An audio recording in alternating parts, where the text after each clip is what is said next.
ஸ்ரீ மகாபிரிவா திருவடிகள் சரணம். என்னோடய சேனலை தொடர்ந்து ஃபாலோ பண்ணுற அத்தனை பேருக்கும் நன்றி. என்னோடய சேனலில் பொது பரிகாரங்கள், சக்தி மிகுந்த ஸ்லோகங்கள் அத்தனையும் கொடுத்துக்கிட்டு இருக்கேன். உங்களுக்கு ரொம்ப உபயோகமாக இருக்கும் நான் நம்புகிறேன். இந்த பதிவில் நாம் பார்க்க போகிறது இன்றைக்கி ராமநவமி. வருடத்திற்கு ஒரு முறை வரக்கூடிய இந்த ஸ்ரீ ராமநவமி நாளில் நம்ம தவற விடாமல் நம்ம என்ன செய்யலாம் அப்படிங்கிறத பார்க்கலாம். நம்மளை தொடர்ந்து வரக்கூடிய 7 தலைமுறை பாவங்கள் அத்தனையும் தொலையணும், நம்மளுடைய கஷ்டங்கள் தீரணும், கண்டங்கள் தீரணும், பாவங்கள் தீரணும், நம்ம தலைமுறைக்கு நம்ம புண்ணியம் சேர்த்து வைக்கணும் அப்படின்னு நீங்கள் நினச்சிங்கன்னா இந்த நாளில் எளிமையான வழிபாடு நான் சொல்லியிருக்கிறேங்க.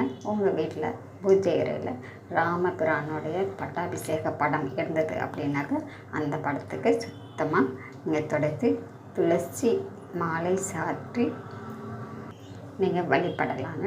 அப்படி ராமபிரானுடைய படம் இல்லை அப்படிங்கிறவங்க அரிசி மாவுனால் பூஜை அறையில் கோலம் போடுங்க. கோலம் போட்டு அது மேலே நீங்கள் பூவெல்லாம் சாத்தி மஞ்சள் குங்குமம் வச்சுட்டு அது மேலே ஒரு தட்டில் விளக்கு ஏற்றுங்க. நெய் விளக்காக ஏற்றுங்க. ஏற்றும் பொழுது ராமபிரானை மனசார வேண்டிக்கிட்டு ஏற்றுங்க.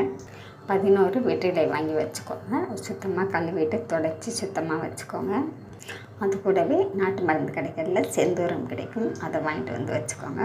அந்த செந்தூரத்தை நீங்கள் குழச்சி எடுத்துக்கிட்டு அதில் அந்த வெற்றிலையில் ஜெய் ஸ்ரீ சீதாராம், ஜெய் ஸ்ரீ சீதாராம், ஜெய் ஸ்ரீ சீதாராம் அப்படிங்கிற இந்த நாமத்தை நீங்கள் எழுதுங்க.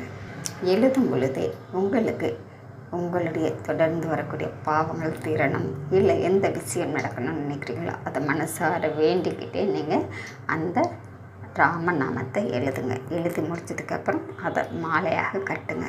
கட்டி உங்களுடைய பூஜையில் படம் இருந்ததுன்னா படத்துக்கு சாத்திடுங்க. படம் இல்லாதவங்க அந்த விளக்கை சுற்றி அப்படியே வச்சிடுங்க. கண்டிப்பாங்க இந்த முறையில் நீங்கள் வழிபடும்போது உங்களுடைய கோரிக்கைகள் வெற்றி தரக்கூடியதாக இருக்கும், உங்களுடைய பாவங்கள் தொலையக்கூடியதாக இருக்கும். அற்புதமான எளிமையான வழிபாடு தாங்க. இன்றைக்கி முழுவதுமே ராமநாமம் சொல்லிக்கிட்டே இருங்க. மனசுக்குள்ளே எந்த நேரமும் ராமநாமம் ஜபிச்சுக்கிட்டே இருங்க. உங்கள் வீட்டில் இருக்கக்கூடிய குழந்தைகளுக்கும் சொல்லிக் கொடுங்க. இந்த நாளை தவற விட்டுறாதீங்க. நம்ம அடுத்த பதிவில் பார்க்கலாம்.